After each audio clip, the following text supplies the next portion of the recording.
At harvest time, the air is filled with the smell of fresh fruit and vegetables. The engines happily deliver their loads to market.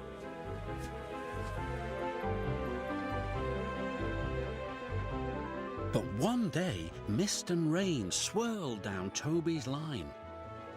Percy was delivering a load of fresh tomatoes. Suddenly, he felt a big bump.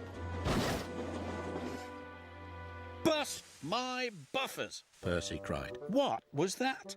The guard put out the warning flags while Percy's driver inspected the tracks. "The earth's crumbling," he said. "We must tell the Fat Controller," decided Percy.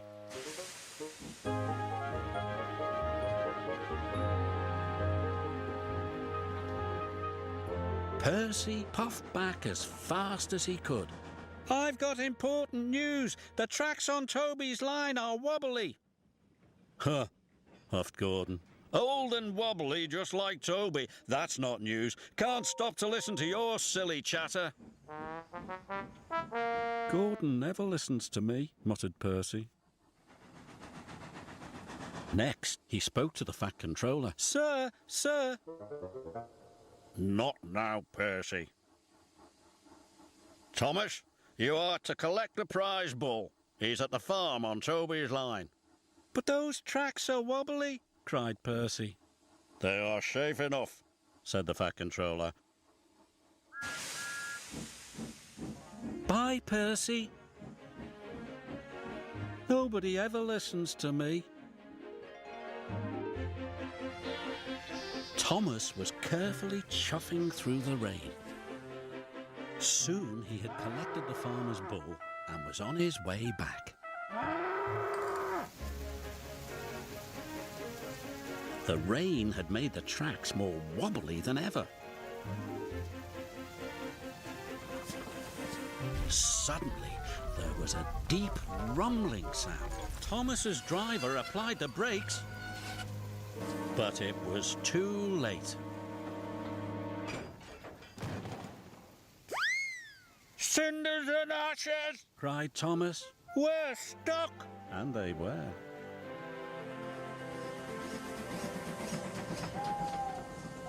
Late that night, Thomas still hadn't returned. Percy was worried.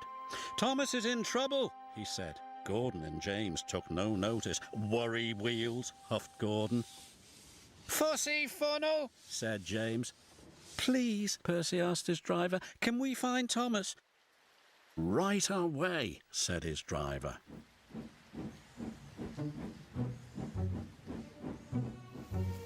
Percy was nervous, but his lamp shone brightly in the dark. The tracks creaked and wobbled, but Percy pressed on.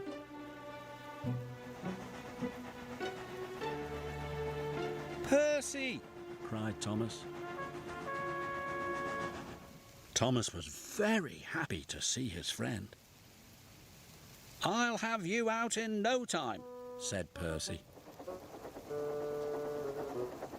Percy puffed and pulled and pulled and puffed. And finally, Thomas and his driver were free. "Oh, thank you," said Thomas. "I'm glad to be useful," smiled Percy. It was dawn before the track was cleared. Then Percy and Thomas made their way back home. "Thomas is here," whistled Percy. "Percy saved the day," said Thomas. Agreed the bull. "I'm sorry, Percy," said the Fat Controller. "We must do a better job of listening to you in future." Percy was pleased.